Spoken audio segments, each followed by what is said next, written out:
Rivet popper hypothesis. അത് propose ചെയ്തിരിക്കുന്നത് സ്റ്റാൻഫോർഡിലെ ഇക്കോളജിസ്റ്റ് ആയിട്ടുള്ള പോൾ ഹേർലീസ് ആണ്.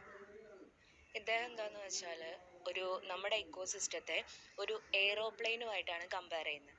എയ്റോപ്ലെയിൻ. അപ്പോൾ ഇക്കോസിസ്റ്റത്തെ എന്ത് ചെയ്യുന്നു, എയ്റോപ്ലെയിനുമായിട്ട് കമ്പയർ ചെയ്തു.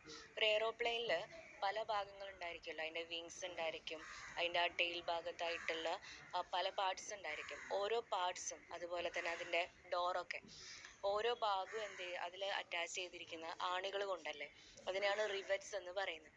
ഈ റിവറ്റ്സ് എന്ന് പറയുന്നത് ഇക്കോസിസ്റ്റത്തിലെ ഓരോ സ്പീഷീസിനെയാണ് കാണിക്കുന്നത്.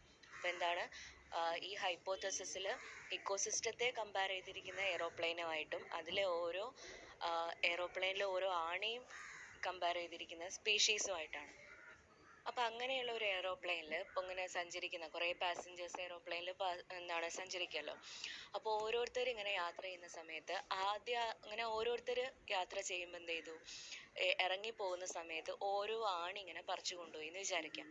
അപ്പോൾ ആദ്യം ഇതിന് കാര്യമായിട്ടുള്ള പ്രശ്നമൊന്നും ഉണ്ടാവില്ല. അതായത് ചെറിയ ഭാഗങ്ങൾ മാത്രമേ അറ്റാച്ച് ചെയ്തിരിക്കുന്ന ആണിയെ പോയിട്ടുണ്ടായിരിക്കുള്ളൂ. അപ്പം പിന്നെ അങ്ങോട്ട് വരുമ്പോൾ എന്ത് ചെയ്യുന്നു, കുറേ പാർട്സ് ഇളകി പോരാൻ തുടങ്ങും. അതായത് ആദ്യം ഈ പാസഞ്ചേഴ്സ് കുറച്ചാണി കൊണ്ടുപോയി എന്ന് വിചാരിച്ച് ഫ്ലൈറ്റിൻ്റെ അതിൻ്റെ യാത്രയെ അത് ബാധിക്കൂല. പക്ഷെ കുറേ കഴിയുമ്പോഴാണ് അതിനെ എഫക്റ്റ് ചെയ്യാൻ തുടങ്ങുക.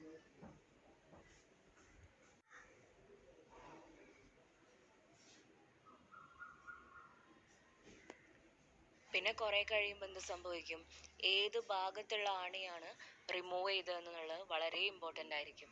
അതായത് ചില ഭാഗം വളരെ ഇമ്പോർട്ടൻ്റ് ആയിട്ടുള്ള ഭാഗമാണ്. അതായത് വിമാനത്തിന് പറക്കണമെങ്കിൽ ഏറ്റവും ഇമ്പോർട്ടൻ്റ് ആയിട്ടുള്ള ചില ഭാഗങ്ങൾ ഉണ്ടായിരിക്കും. അപ്പോൾ അവിടുത്തെ ആണി റിമൂവ് ചെയ്യുക എന്ന് പറഞ്ഞാൽ അത് അതിൻ്റെ യാത്രയെ തന്നെ ബാധിക്കും.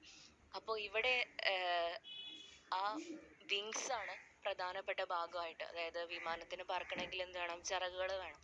ആ ചിറകുള്ള ഭാഗത്ത് ആണികൾ പോക്കുകയാണെങ്കിൽ പിന്നെ പറക്കാൻ പറ്റില്ല.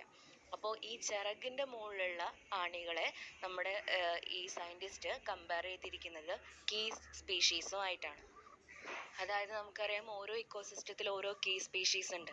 ഇപ്പോൾ ആന, അതുപോലെ തന്നെ ടൈഗർ, അതൊക്കെ ഓരോ ഇക്കോസിസ്റ്റത്തിലെയും കീ സ്പീഷീസാണ്. അവിടെ അത് റിമൂവ് ചെയ്യപ്പെട്ടാൽ അതിനെ അത് ആഹാരമാക്കുന്നവരുടെ എണ്ണം കൂടി വരും. അപ്പോൾ അതിനെ കൺട്രോൾ ചെയ്യാൻ ആർക്കും പറ്റില്ല. അപ്പോൾ അതൊക്കെ കീ സ്പീഷീസാണ്. അതേപോലെ ഇവിടെ കീ സ്പീഷീസിനെ കാണിക്കാൻ വേണ്ടിയിട്ട് അദ്ദേഹം കാണിച്ചിരിക്കുന്നത് വിങ്സിൽ, അതായത് എയ്റോപ്ലെയിൻ്റെ വിങ്സിലുള്ള റിവറ്റ്സുമായിട്ടാണ്.